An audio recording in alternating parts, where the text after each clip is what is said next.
रहीम अस्सलाम वालेकुम। मैं हूं करामत मुगल और मेरे साथ हैं खालिद जमील साहब, सीनियर जर्नलिस्ट हैं, ब्यूरो चीफ हैं बीएन न्यूज़ के। खालिद साहब, बज़ाहिर तो लगता है कि शहर इक़्तिदार में सुकून है। हवाएं जो कल तेज़ चल रही थी, बारिश हो रही थी, तूफान आया था, वो थम चुका है, लेकिन 24 घंटे से ज़ायद हो गया। अली अमीन गंडापुर साहब की ना कोई खबर बता रहा है हुकूमत की तरफ से, और ना ही पीटीआई के हलकों की तरफ से कोई खबर आ रही है। लेकिन ये ज़रूर आया है कि वार्निंग जारी कर दी गई है असद कैसर साहब की तरफ से कि अगर अगले 24 घंटे में प्रोड्यूस ना उन्हें किया गया तो मुल्क भर में एहतजाज करेंगे। इंतज़ार किस चीज़ का है? मेरा ख्याल है कि पीटीआई की लीडरशिप अभी भी जो है ना कि एक वो रिस्ट्रेंट जो है उसका मुजाहरा कर रहे हैं और वो नहीं चाहते कि वो सारी बातें खुल के अवाम में की जाएं कि जिसके बाद जो थोड़े बहुत पर्दे एहतराम या एक रियासती जो तल्लक होता है कि जिसके अंदर एक रिश्ता बंधा हुआ होता है वफाक और सूबों का, कि उसके ऊपर कोई कारी ज़र्ब लगे। तो पीटीआई अभी उस तकद्दुस को, उस एहतराम को, उस रिश्ते को बरकरार रखने के लिए ये रिस्ट्रेंट का मुजाहरा कर रही है और वो ये 24 घंटे दे रहे हैं कि आप 24 घंटों के अंदर अंदर ये कर दें, फिर अदरवाइज हम पूरे मुल्क के अंदर एहतजाज लेके जाएंगे। और फिर मेरा ख्याल है कि देखिए ना, बैरिस्टर गौर उस वक्त खैबर पख्तूनख्वा हाउस में थे जी जब ये रेंजर्स ने हमला किया केपी हाउस के ऊपर और तोड़ फोड़ की और अंदर घुस के सारी ये तूफान बदतमीजी की उन्होंने। तो बैरिस्टर गौर वहाँ पे मौजूद थे, वो आई विटनेस है, उनके सामने सब कुछ। वो चेयरमैन है पीटीआई, अभी सही। तक वो सामने नहीं आए, उन्होंने कोई बात बैरिस्टर नहीं की। गोहर। जी, जी। गौहर अली। हम्म। तो अगर ये नहीं होता और कल अभी केपी असम्बली के स्पीकर ने भी चीफ सेक्रेटरी आईजी को कहा है कि वो भी रिपोर्ट पेश करें, प्रिंसिपल सेक्रेटरी जो सीएम के हैं वो भी अपनी रिपोर्ट पेश करेंगे कि क्या कुछ हुआ, सारा कुछ हुआ। तो उस वक्त अगर वो बाजियाब नहीं होते तो फिर मेरा ख्याल है कि इनको चाहिए कि बैरिस्टर घोर को कहें, आए जनाब, आप प्रेस कॉन्फ्रेंस करें और सब कुछ बताएं वहाँ क्या हुआ था, सही। कौन लोग आए थे, क्या तकाजे थे, क्या मुतालबे थे, कैसे वो लेकर गए, क्यों लेकर गए। देखे ना, जाते हुए अगर वो डीवीआर साथ ले गए, सीसीटीवी का रिकॉर्ड सारा ले गए, जो तस्वीरें जारी कर रहे हैं या वीडियो जारी कर रहे हैं, तो मतलब सब कुछ उठा उखाड़ के ले गए ना। आपने सही। इस्लामाबाद हाई कोर्ट में हमला किया, उखाड़ के ले गए आपने। आज तक कोर कमांडर हाउस का नहीं आपने दिया ना, आपने जीएचक्यू हमले का आपने सीसीटीवी सामने लेकर आए ना, आप रेडियो पाकिस्तान पेशावर की सीसीटीवी फुटेज लेकर सामने आ रहे हैं ना, आप मियां वाली या जहां जहां पर भी फैसलाबाद पिंडी के अंदर आपके कहते हैं जी कि फलां फलां दफ्तरों पे हमले हुए हैं, तो सीसीटीवी फुटेज तो आपके पास है ना सारी की सारी, तो सामने आप लेकर नहीं आए। तो इसका मतलब है कि कार्रवाई ये उन्हीं की है जिन्होंने वो 9 मई को सारा कुछ किया था। सही। ये तो स्टैब्लिश अभी हो वही रहा है ना। सिलसिला आगे। एक ही आप देखे ना, सीक्वेंस एक है ना। हम्म। वही रेंजर्स को 9 मई में इस्तेमाल किया, रेंजर्स को आपने यहाँ इस्तेमाल किया। रेंजर्स ने वहां धावा बोला, रेंजर ने यहाँ धावा बोला। रेंजर ने वहां तोड़ फोड़ की, रेंजर ने यहाँ तोड़ फोड़ की। रेंजर ने वहां तशद्दुद किया, रेंजर ने यहाँ तशद्दुद किया। उसके सही। बाद सीसीटीवी फुटेज वहां से भी सारी गायब हुई, यहाँ से भी सारी गायब हो गई। तो एक ही वारदात है ना, तो मुजरिम मुलजिम एक ही है, जो भी है वो तो सारा एक है, जेन सारा एक है, वो मालूम हो रहा है। तो मेरा ख्याल है पीटीआई जो है कि अभी थोड़ा सा ये इतना स्पेस दे रही है कि अगर किसी के यहाँ कोई रत्ती बराबर कोई शर्म हया है तो वो थोड़ी शर्म हया कर ले। अगर वो नहीं करेगा तो फिर ये भी खुल के सारी बातें कर देंगे, तो फिर आगे भी इनकी इज्जत तो नहीं रही, कुछ पल्ले तो है नहीं इनके कुछ, तो बाकी जो कुछ है वो भी खत्म हो जाएगा। असद कैसर साहब ने एक और बड़ी तारीखी बात की कि केपी हाउस जिस हालत में हम उसको वहीं छोड़ देंगे। तारीख के तालिब इल्म आए, दौरा करें, देखें और असल शक्ल पहचाने कि पाकिस्तान की जमहूरियत की क्या है। ये कैसा फैसला है ये? देखिए मेरा अगर देखें, आप अगर अपनी गलतियों से, तारीख से सबक हासिल करना चाहते हैं तो आपको शहर की बड़ी बड़ी दीवारों के ऊपर ये तस्वीर लगानी चाहिए। सही। देखे ना, मैं दिल्ली भी गया हुआ हूँ और ढाका भी गया हुआ हूँ। जी। ठीक है, हमने तो सकूत ढाका से सबक नहीं सीखा, लेकिन वहां पे सकूत ढाका से बहुत कुछ सबक सीखा है उन्होंने। जी। और उन्होंने अपनी दीवारों के बहुत बड़ी बड़ी तस्वीरें लगाई हुई हैं जो हमने सरेंडर डॉक्यूमेंट साइन कर रहे हैं। ठीक है, सही। अगर ये निसाब का हिस्सा होता हमारे भी, तो आज हम उस मुकाम पे ना होते जिस मुकाम पे हम खड़े हैं। सही। गलतियां होती है ना इंसान से। हम्म। अगर जंगे ओद के अंदर गलती हुई थी ना, जी। रसूल पाक सल्लल्लाहु अलैहि वसल्लम ने अहकामात दिए थे अपने सहाबा को, अपने मुजाहिदीन को, अपने, पोजीशन नहीं छोड़नी। ये नहीं छोड़नी पोजीशन आप। जी। गलती हुई, खमियाजा भुगता, फिर तज्जिया किया गया, अल्लाह ने भी अहकामात सादर किए। देखें, गलती पे अल्लाह भी नहीं छोड़ता। सही। रहमतुल लिल आलमीन थे, सबसे बड़ी हस्ती हैं वो, महबूब बेशक। तरीन हस्ती हैं वो, बेशक। बेशक। कायनात के मालिक और खालिक की महबूब तरीन हस्ती हैं। उनके सहाबा ने भी जब गलती की तो अल्लाह ने कहा कि ये गलती का अब अजाला ऐसे होगा। हमने क्या, हमने गलतियां की, हमारा मुल्क 2 लाख हो गया, क्या हमने अजाला किया है? कुछ भी नहीं। हम वो गलतियां दोबारा दोहरा रहे हैं। सही। ठीक है, तो ये जैसे जिना हाउस को उन्होंने कहा जब महफूज रखेंगे, बच्चों को बताएंगे, जरा बच्चों को सीसीटीवी फुटेज भी निकाले वहां की, और वो भी बच्चों को, पूरे कौम के बच्चों को दिखाएं कि अच्छा ये आग लगी कैसे थी, आग लगाई किसने थी, कौन आए थे, कौन अंदर से थे, कौन बाहर से थे, सब बताना चाहिए हमें। केपी हाउस को मैं तो कहता हूं कि जिन्होंने मुशर्रफ दौर के अंदर वो जो पीटीवी हेडक्वार्टर की दीवारें फलांग रहे थे, वो भी तस्वीरें बड़ी बड़ी बनाकर जो है कि पार्लियामेंट हाउस और जमहूरी इदारों के अंदर लगानी चाहिए। ये फेस है इनका, बैक फेस है इनका, बल्कि फेस तो नहीं था, बैक फेस था उनका, जिसके ऊपर वो तस्वीर बनाने वाले फोटोग्राफर की बड़ी क्लास हुई है, तू पिछू तस्वीर साड़ियां बढ़ा देती है, अगू बना देती, चल कोई गल नहीं, ठीक है ना। तो इनका बैक फेस भी और इनका फ्रंट फेस भी दिखाएं आप दुनिया को, जमहूरियत को, ये है इनका। तो ये इनको बिल्कुल करना चाहिए, इसको म्यूजियम बना दे, ओपन कर दे, बाहर से यूरोपीय यूनियन के लोग भी आते हैं, डेमोक्रेटिक जो भी फोर्सेस आती हैं, उनको दिखाएं कि ये हमारी जमहूरियत के साथ ये किया जाता है। ये तो याद सादिक को पार्लियामेंट हाउस की रात की तारीकी में जो कुछ किया गया, याद सादिक को भी पब्लिक कर देना चाहिए था सब कुछ। आप हाई कोर्ट रिपोर्ट मांग रहे, अब रिपोर्ट नहीं दे रहे, तो जब आप अपने हाथ पांव खुद काटेंगे तो बाहर से आके तो लोग छितर ही मारेंगे ना आपको पुट्ठा करके। तो ये इनको अब अगर सबक सीख रहे हैं तो ये इनको उन तमाम मकामात के ऊपर जहां जहां पर, ये तो इस्लामाबाद हाई कोर्ट की इस बिल्डिंग को भी जो इन्होंने खाली कर दिया, इस्लामाबाद हाई कोर्ट शिफ्ट हो गया, अगर ये जमहूरी हुकूमत होती और ये बूटों वाले अगर जाके हाई कोर्ट को रोंद रहे हैं तो उसको भी म्यूजियम बना दें। सही। ये है वो मकाम जहाँ पे आके उस कमरे को, जहाँ पे नहीं मैदर पंजोता साहब का भी खून निकला था, शीशे भी टूटे थे, वो जो बायोमेट्रिक्स वाला है, उसको तो नेशनल म्यूजियम का हिस्सा बनाना चाहिए। सही। तो फिर इनको जरा सबक पता चले कि नहीं यार, हम ये बार बार क्या हम चढ़ दौड़ते हैं जनाब, कोई इस हुकूमत की बात कर रहे हैं। कराची में जब मरियम नवाज के कमरे का दरवाज़ा टूटा था तो बिलावल भुट्टो ने बड़ी वो तूफ़ानी किस्म की तकरीर की थी, बड़ी गैरत जागी थी। सिंध हाउस पर जब दरवाजे को खटखटाया गया था तो बड़ी गैरत जागी थी।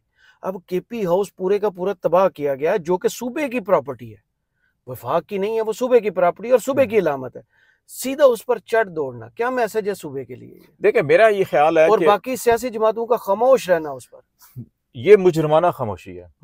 आज केपी असम्बली के अंदर उनके एक मिनिस्टर साहब तकरीर कर रहे थे। वैसे मैं तो ये कहता हूँ कि पाकिस्तान के बच्चों को, नौजवानों को, जिन्होंने पाकिस्तान का मुताला, पाकिस्तान की तारीख, पाकिस्तान का मुआशरती इल्म असल हकायक की रोशनी में देखना है, परखना है, समझना है, तो आज खैबर पख्तूनख्वा असम्बली की कार्रवाई को जरूर देखें। सही, ठीक है। ये असल पाकिस्तान ये है, वो पाकिस्तान जो हमने आपने बचपन में किताबों में पढ़ा वो तो है ही नहीं है पाकिस्तान। उसमें एक चीज ठीक है, सर्दियों में सख्त सर्दी होती है और गर्मियों में सख्त गर्मी होती है जना, वो भी नहीं होती, और ना सख्त होती है ना कम होती है, बदल गया मौसम भी, बदल गया क्लाइमेट चेंज तो बात, ठीक है। तो ये चीजें जो है कि देखें, कल मरियम नवाज के साथ हुआ, दरवाजा तोड़ा गया, उससे पहले बेनजीर भुट्टो के साथ हुआ जी, ठीक है, फरियाल बीबी के साथ हुआ, ठीक है, आज इनके साथ हो रहा है, कल फिर लौट के इनके पास आएगा। ये नवाज शरीफ, शहबाज शरीफ, मरियम नवाज के साथ, ये जो है कि बिलावल के साथ, आसफा के साथ होगा कल ये, और इससे ज्यादा गंदा होगा अगर आज इन्होंने किसी का हाथ पकड़ा नहीं रोका। तो आज सिर्फ उन्होंने दरवाजे तोड़े हैं, कल इनकी गर्दनें तोड़ेंगे वो। सही, गर्दनें तोड़ेंगे। अभी जिस वक्त हम ये गुफ्तगू कर रहे हैं, एक मुलाकात इस्लामाबाद में जारी है और मौलाना फजल रहमान को पीपल्स पार्टी और नून लीग इकट्ठी चल कर जाके आईनी तरमीम पर मनाने की कोशिश कर रही है। अभी हालात तो नॉर्मल हुए नहीं, आईनी तरमीम का जिन फिर बोतल से बाहर निकालना। पंजी तारीख सिर ते खड़ी है ना करामत साहब, की करिए, मौत उस तोते दी जान फंसी हुई है पंजी तारीख है कि जनाब वो पंजी लंघ गई तो जनाब ये सारे के सारे मर जाएंगे सियासी तौर के ऊपर। जो राना सनाउल्लाह ने कहा था ना कि हमारी सियासी बका का मसला होगा, हम आइन, कानून, इखलाकियात सबको तबाह बर्बाद कर देंगे, ये 25 अक्टूबर बगैर आइनी तरमीम के गुजर गई तो ये सब के सब तबाह बर्बाद हो जाएंगे। इनके बाप दादा भी वो बाप दादा जो बाप पार्टी बनाने वाले की बात कर रहा हूँ मैं, ठीक है ना, जो तो बाप दादा तो इनके वैसे ही पहले ही सारों के अल्लाह को प्यारे हो चुके हैं, अल्लाह ताला उनकी रूहों को जन्नतुल फिरदौस में जगह अता फरमाए। सही, ये उनमें बाप दादाओं की बात कर रहा हूँ कि जो बाप दादा की जमातें बनाते हैं, कोई कभी बाप के नाम से, कभी दादा के नाम से, कोई पोते के नाम से, इन सब की मौत वाक़ई हो जानी है। इनकी जो है ना रूहें इस वक्त जो है कि ये हलक पे आ रही है और इनको वो इजराइल नजर आ रहा है कि जिसने अंगूठा यहाँ पे रखा हुआ है। सही, ठीक है। तो इसलिए जो है कि इनकी बेचैनी, बेकरारी जो है कि इस हद तक फैली हुई है और मुझे लगता है कि ये नाकाम और नामुराद लौटेंगे। सही, ये क्योंकि इन देखो, जब बदनीयत लोग, जब नीयत आपकी गंदी हो, गलाजत से भरी हुई हो, आपने मुल्क को, आइन को, अदलिया को तबाह बर्बाद करने का सोचा हुआ है, फैसला आपने ये किया हुआ है, तो फिर अल्लाह भी आपके रास्ते में रुकावट। फैसला तो उन्होंने ये भी कर दिया है कि जाने से पहले 11 अक्टूबर को बल्ले के निशान वाली नजरसानी जो है दरखास्त वो भी निपटा के जाएं ताकि कोई बाद में आके ना खोल सके उसे। तो इलेक्शन वाले पे है सारा मामला। 8 फरवरी वाला जो है कि पिटीशन फही हुई है ना, काई साहब वो भी ला लेन फुल कोर्ट करके जनाब मैं भी निपटा के जाना, वो क्यों नहीं निपटाते? ठीक है ना, आप इसको निपटा जाएं, चलें ठीक है, अपनी मर्जी का फैसला करके दे जाएं। तो आप जब चले जाएंगे तो 8 फरवरी के इलेक्शन के ऊपर जो सवालात पैदा हुए हैं, ये अगर ये इस्तीफे दे के पार्लियामेंट तहलील करके इलेक्शन का भी ऐलान कर दे तो पीटीआई को अपनी पिटीशन फॉलो करनी चाहिए। सही, कहीं इसको लगाएं, इसमें देखें कहाँ कहाँ बददियानती हुई है, कौन कौन जिम्मेदार है, फिक्स करें उनको। एक दो तो यार किसी के जुल्फकार अली भुट्टो को आपने गलत फांसी चढ़ा दिया, कौम का नुकसान किया आपने, लियाकत अली खान को आपने कत्ल करवा दिया, ठीक है, बेनजीर भुट्टो को आपने कत्ल करवा दिया, कितने और मासूम लोगों के आपने जाने ले ली। तो जो कौमी मुजरिम है, आईनी मुजरिम है, आइन शिकन है, कानून शिकन है, बददियानत है, पाकिस्तान के मैंडेट के साथ, आइन के साथ, पाकिस्तान के साथ गद्दारी कर रहे हैं, उनको भी तो एक दफा टंगे ना जरा, उनको भी तो सभा है। कोशिश की थी एक दफा, वो भाग गया था ना, हाँ भाग गया था ना मुल्क से। मुल्क ने देखा था, जो कमांडो हाथ दिखाता तो भाग गया था ना। तो इतना ही कमांडो था जिसको अपने कमांडो के ऊपर बहुत नाज था, तो आता ना, फेस करता ना, फिर भाग क्यों गया था मुल्क से? सही, बहादुर तो इतने ही है ना, बुजदिल निकम्मे जितने जो जितना करप्ट बददियानत आइन शिकन होता है वो उतना ही बुजदिल होता है। बिल्कुल ऐसे ही, जब कलफ उतरता है तो भागता है, सबसे पहले मुल्क से बाहर भागता है। चोरी अंदर से कमजोर करती है ना। दूसरी जानब जब हम ये गुफ्तगू कर रहे हैं कि जाने से पहले वो काजी साहब जो हैं वो 11 सितंबर की लगा के जाएंगे, तो गारंटी दे के जा रहे हैं, या कल हमने जब गुफ्तगू की थी तो यही खबरें आ रही थी कि काजी साहब वो माजी का हिस्सा हो गए हैं, एक नोटिफिकेशन होने वाला है, कोई मुज़ाकरात बैकडोर चल रहे हैं, और अडयाला जेल से यही खबर आ रही है कि कहा गया है कि एक नोटिफिकेशन कर दें, शायद मामला ठंडे हो जाएं, लेकिन लगता है कि वो मुज़ाकरात नाकाम हो गए। वो देखो वो नोटिफिकेशन का मामला नहीं है ना। जब मैंने आपको कहा ना कि 8 फरवरी की अभी पिटीशन भी एक पड़ी हुई है ना, बात तो वहां फंसी हुई है कि जो मैंडेट है अवाम का, कल जो अडयाला में राब्ते हुए थे, मुज़ाकरात की बातें हैं। देखिए Imran Khan from day first जो है कि वो कहता है कि आइन की बालादस्ती, मैंडेट अवाम का हकीकी मैंडेट का एहतराम, उसके बाद फिर वो कहते हैं ये रिहाइशी मुकदमात और ये सारे मामला हैं। और फिर अब काजी का मसला तो अब भी आया ना, आईनी तरमीम तो अब आई है ना। फ्रॉम डे फर्स्ट तो यही 3 मुतालबे हैं। जब उसको हुकूमत की पेशकश भी की गई कि आईजी पीयूष वाडी के साथ मिलकर हुकूमत बनाए, अभी भी कहते हैं, प्राइम मिनिस्टर भी कहता है हम तो पहले दिन से कह रहे हैं जी आप बनाए, वो कहते हैं नहीं असल मैंडेट लेकर आए ना। एक तरफ एहतजाज अभी भी डी चौक में जारी है, पूरे मुल्क में भी कॉल दे दी गई है। दूसरी जानब इसी टाइम पे मौलाना फजल रहमान के साथ मुज़ाकरात का आगाज करना, क्या पीटीआई को दो साइडों पे उलझाने की कोशिश की जा रही है कि ये महाज भी गर्म हो गया और वो महाज भी गर्म हो गया? नहीं, मेरा ख्याल है कि ये क्योंकि टाइम थोड़ा है तो मौलाना साहब से मिन्नत तरले कर रहे हैं, जाके कुछ कोशिशें पूरी कर रहे हैं, क्योंकि मोहसिन नकवी नाकाम हो गया, ठीक है, ये भी नाकाम हो गए। अब ये कोई दरमियानी रास्ता निकाल के अच्छा मौलाना को कहाँ पे मनाया जा सकता है। लेकिन मेरा ख्याल है मौलाना साहब समझ गए हैं चीज़ों को, वो इनके ट्रैप में नहीं आएंगे। और उन्होंने उस दिन प्रेस कॉन्फ्रेंस भी की और कहा कि नहीं आप इसको मौखर करें, उस मामले को एससीओ के बाद जो है कि फिर बैठेंगे बात करेंगे, अभी इसको छोड़े पड़े आप, ठीक है। तो एससीओ के बाद तो फिर इनके दिन ही पूरे हो गए ना। हाँ, फिर तो आखिरी हफ्ता, फिर तो ਤੁਹਾਡੇ पंजाबी च कहते ना साता ही रह जाता है। सही, जो पंजाबी नहीं समझते उनको बता दें साता क्या होता है। बस पल्ले कुछ नहीं होते।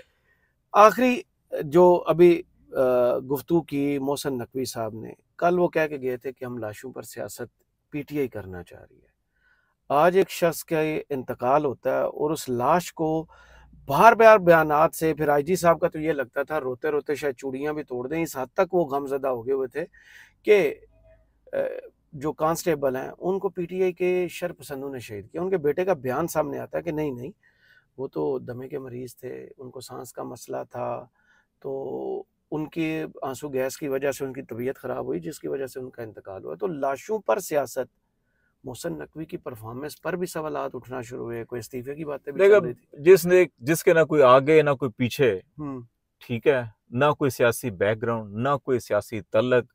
इधर इस्लामाबाद पिंडी के अंदर आपको पता है कि ये इंटरनेशनल मीडिया का कोऑर्डिनेटर टाइप का फिरता था ये बंदा, ठीक है, स्टिंगर ऑफ CNN, ठीक है। वहां से इसने किस किस के साथ तल्लकात बनाए, कैसे कैसे तल्लकात बनाए, सारी दुनिया को पता है। लेकिन उस दौर में ठीक है, फिर देखो मेरी बात ये सुने कि अभी आप ये चला रहे हैं, अल्लाह ताला आपके रिस्क में बरकत डालें, आप भी एक दिन होगा रेंज रोवर ले लेंगे, ठीक है। आप शायद थोड़ा टाइम लगेगा क्योंकि आप वो तमाम जरा इस्तेमाल नहीं करते जो इस जैसे लोग इस्तेमाल करते हैं, हलाल ही ठीक है ना, ठीक है ना। तो वो बात यह है कि आप रिश्तेदारियों की बुनियाद के ऊपर चिल्ले काट काट के ये फलाना रिश्तेदार फलाना ओहदे ते आ जाए, फिर आप सेनेटर भी बन जाए, आप चेयरमैन भी बन जाए, आप केयर टेकर भी बन जाए, आप वज़ीर दाखिला भी बन जाए, पल्ले है कि भाई कल तेरा रिश्तेदार रिटायर हो जाएगा, तेन किसी ने पूछना भी नहीं। बिल्कुल ऐसे ही भाग जाएंगे ना, सारे इधर रहेंगे। ठीक है, इन्होंने कोई किसी ने पूछना भी नहीं है। तो ये जिस किस्म की प्रेस कॉन्फ्रेंस है, जिस किस्म की बात करें, कल इन्होंने वीडियो जारी की कि ये जख्मियों की आदत, ये वो एक वो जो जवान था यहाँ पे गालवन पोली क्लिनिक पे था कि वो एडमिट था, अगर इतना कोई शदीद जख्मी होता, इतनी कोई हालत होती, इन जैसे आप शोधे लोगों के जनाब छोटी छोटी बातों के ऊपर पहाड़ राई का पहाड़ बना के जो कहानियां सुनाते हैं, आपका क्या हाल है कि कल हमें प्रेस रिलीज और सिविल साइड से भी और ज़राए साइड से भी और सिक्योरिटी ज़राए से भी और इंतहाई जिम्मेदार ज़राए से भी और बहुत काबिल यकीन ज़राए से भी आपको 1000 खबरें आ जानी थी जनाब। मेरे सारे आधे से ज्यादा रिपोर्टरों ने आपको टिकर भेज भेज के मार देना था जनाब। आज भी मैं कि इतने संगीन सूरत हो, इतने जवाना के खिलाफ हालत गैर हो गई है, जख्मी था वो, खड़ा था। अब उसके अपने फैमिली मेंबर ये कह रहे हैं कोई दिल का मरीज था या सांस का मरीज था, ठीक है बेटा है, और वो कहता है मेरी बात भी हुई और वो छुट्टी लेना चाहता था, उसको छुट्टी नहीं दी आपने, उसकी ड्यूटी ऐसी जगह पे लगाई हुई है शेलिंग के, अच्छे खासे सेहतमंद बंदे, आप वहां से दिन भाग गए थे हमें अकेला छोड़ के। मुझे और अहमद फरहाद को हम भी बच गए शेल से भी और फायर से भी, तो आपकी हालत गैर हो गई थी। आप जैसे जवान सेहतमंद आदमी और सईद बलोच जो है कि दोनों वहां से निकल आए थे, तो अब मुझे बताएं वो बेचारा दिल का मरीज बुजुर्ग आदमी रिटायरमेंट के करीब है, 60 साल के करीब है ना, इसका मतलब ठीक है। अब उसको जब अब सफोकेशन होगी तो क्या होगा उसके साथ? बिल्कुल, तो इसका ऑलरेडी दमे का मरीज ठीक है, तो इसका तो फिर जो है कि मलबा जो पीटीआई भी नहीं, इसके तो फिर अपनी हुकूमत के ऊपर जाते हैं। जी बिल्कुल, आपने एक बीमार बंदे को ड्यूटी पे बुलाया हुआ है और जबरदस्ती कर रहे हैं, तो ये तो उनकी फैमिली मेंबर्स के मुताबिक तो फिर ये सूरत हाल है ना, तो फिर इसको तो इनके खिलाफ मुकदमा होना चाहिए फिर, और क्या पता हो भी जाए, एक फारग हो जाने कल कोई आ जाओ जनाब इतने आओ। दूसरी जानिब मलीमा खान और अज़मा खान को आज प्रोड्यूस किया गया, आज कोर्ट में पेश किया गया और फिर एक रोज का जिस्मानी रिमांड दे दिया गया। जरताज गुल साहिबा को गिरफ्तार किया गया, कन्फर्मेशन उनके घर से आई कि 3 MPO के तहत गिरफ्तार को कहीं प्रोड्यूस नहीं किया गया। अभी हमने इस्लामाबाद से एक बड़ी गिरफ्तारी की खबर सुनी कि आजम स्वाति साहब को भी गिरफ्तार कर लिया गया। तो वहाँ से जब जारहाना बैटिंग स्टार्ट हुई अडयाला जेल से, तो यहाँ से फिर जवाबी वो बाउंसर मारना शुरू हो गए कि दोबारा गिरफ्तारियों पे गिरफ्तारियां शुरू। नहीं, ये तो फ्रस्ट्रेशन, मेरा नहीं ख्याल कि जवाबी है, ये तो फ्रस्ट्रेशन की इंतहा पे पहुंचे हुए हैं। जैसे जैसे 25 तारीख करीब आएगी, आप भी जरा मुताद रहा करें जनाब। मैं तो बाहर जाना छोड़ दिया ना, मैं उस तरफ जाता ही नहीं जिधर मुजाहरा कोई औरत पूछ के ना पूछ के शनाख्त करके मार दें। आज जब मैं वीडियो रिकॉर्ड कर रहा था जो मैंने अभी थोड़ी देर पहले लगाई है, उसमें वो बुलेट फायर सीधे हुए थे, जिसकी वजह से वीडियो मुझे छोड़ना पड़ी। ठीक है ना, तो ये देखो ना, ये जैसे 25 तारीख करीब आएगी तो बिलावल भुट्टो साहब का देखें, वो कहते हैं 25 तारीख लंघ गई तो बड़ा मसला खराब हो जाएगा, साड़ी मजबूरियां समझो। ठीक है, तो आप समझें जनाब, बिलावल भुट्टो जैसे जो है कि बेनजीर का बेटा जुल्फकार अली भुट्टो का नवासा जो है कि मिन्नत तरले करने पे आया हुआ है, रोना पिटना डाला हुआ है कि मर जाएंगे हम अगर 25 गुजर गई तो बाकियों की क्या हालत होगी। तो पीटीआई को यौम निजात डिक्लेयर कर देना चाहिए 25 को, पूरे मुल्क में मनाई जाए। आनते दो जरा। वो तो कल से आपको पता है क्या दमादम मस्त कलंदर शुरू होने वाला है मुस्तफैन काज़मी साहब के साथ जो सलूक हुआ। आनते दो, कल तो वकील भी आ रहे हैं, कर लेन काबू सारियां नु, मारन वकीलां नु, मारन सियासतदानां नु, मारन सियासी सहाफियां नु, मारो सिविल सोसाइटी नु, मार दो सारियां नु, तुसी कल्ले कर लो जो करना जाए। सही। खालिद जमील साहब बहुत शुक्रिया आपके वक्त का, कमेंट्स बॉक्स में जरूर बताइए वीडियो आपको कैसी लगी। इजाजत दीजिए, अल्लाह हाफिज।